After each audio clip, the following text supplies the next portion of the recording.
Sharon Sim. Hi, I'm Serena Wong. Welcome to our podcast, Why Women Don't Talk Money. My relationship with money was really somewhat of a roller coaster. Growing up, when I had little and I didn't know how to expand that part, it was a concept of fear in my head. Somewhere in my late teens, things happened within the family. Financially, it became a lot tougher. I didn't want people to feel sorry for me. I didn't want people to feel sorry for my situation. And I didn't want my siblings to feel like they would burden me. So then I was just masking it all. So I realized that this relationship with money needs to be a very honest one. You know, if you have it, you have it. If you have the means, you have the means. If you can afford it, you can afford it. But if you can't, then you need to be very rational about how you want to do it. What was that first conversation around money that you had with each other? It was a very direct approach.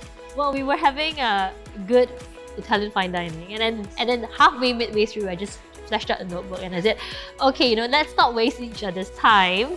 We are both mature adults, and we've come to a stage where we want to get married because we want to have a family. Since we're both going to progress in that direction, let's talk about things that we need to talk about now. So what kind of lifestyle you want to have? What kind of life do you envision for myself, for yourself, and for our children? Hey, I don't need to know how much money you have in your bank, because this is not the conversation that we need to have. It's more of where are we on our journey with money, and where do we see ourselves on this journey in time? If you had $1 billion, what would you do? I would try to rescue most children from learning poverty. Many years ago, when I was just starting School of Concepts, I taught a child, and this child had no means to pay for his fees. But I didn't want to let the child go because he was sitting for his PSLE, and I knew how important it was to him. So I continued teaching him regardless. Went on, did pretty well, went on to O levels and did very well. One day, this person texted me on Instagram, and he said, "Do you remember me?" Of course I remember you. I remember every single student I've taught. And he's like, thank you for gifting me education. I recently completed my O levels and my A levels. I'm going to my next phase, which is university, waiting for my results. And I'm working at a salad bar at Raffles City now. And I just got my first paycheck.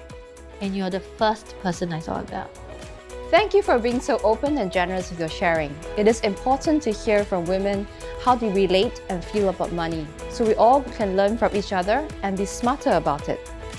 In addition to our fabulous podcast, if you would like to read more about women and money, our book, Why Women Don't Talk Money, is out online and in all major bookstores. Let's talk money!